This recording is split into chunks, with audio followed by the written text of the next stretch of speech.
పవిత్రమైన వైద్య వృత్తిలో ఉన్న ఓ వ్యక్తి విచక్షణ మరిచి క్రూరంగా ప్రవర్తించాడు.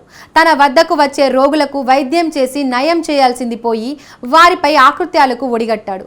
అలా 3 దశాబ్దాల పాటు తన సర్వీస్లో ఏకంగా 299 మంది రోగులపై అత్యాచారానికి పాల్పడ్డాడు. వీరిలో ఎక్కువ మంది చిన్నారులే కావడం మరింత విచారకరం.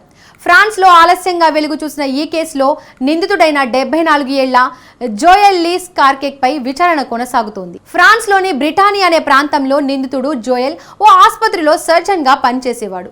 30 ఏళ్ల పాటు తన వద్దకు వచ్చే రోగులపై అతడు ఈ దారుణాలకు పాల్పడ్డాడు. వారు మత్తులో ఉండగా లైంగిక దాడి చేసేవాడు.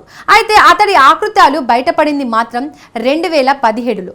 తన పొరిగింట్లో ఉన్న ఓ 6 ఏళ్ల చిన్నారిపై అసభ్యంగా ప్రవర్తించడంతో జోయెల్పై కేసు నమోదైంది.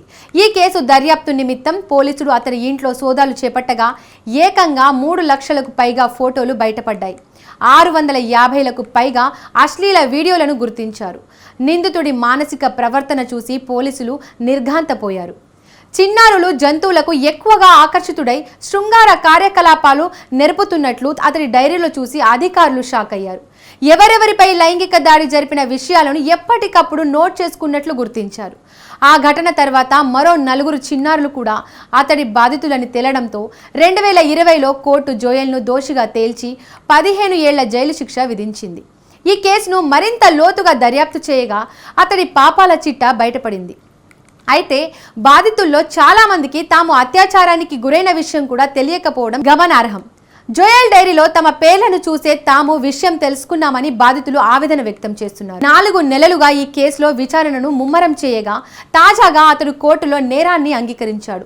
1989 నుండి 2014 మధ్య 158 మంది అబ్బాయిలు, 141 మంది అమ్మాయిలపై అతడు అత్యాచారానికి పాల్పడినట్టు న్యాయస్థానంలో తెలిపాడు. వీరిలో అత్యధికులు చిన్నారులేనని పేర్కొన్నాడు. తాను చాలా క్రూరమైన పనులు చేశా, ఆ పిల్లల మనసుకు అయిన ఈ గాయం ఎన్నటికీ మానదని తెలిసినా అలా ప్రవర్తించానని, తన చర్యలకు పూర్తి బాధ్యత వహిస్తున్నానని జోయెల్ తెలిపాడు. ప్రస్తుతం దీనిపై విచారణ కొనసాగుతోంది. ఒకవేళ అతడిని దోషిగా తేలిస్తే మరో 20 ఏళ్లు శిక్ష పడే అవకాశం ఉన్నట్లు తెలుస్తోంది.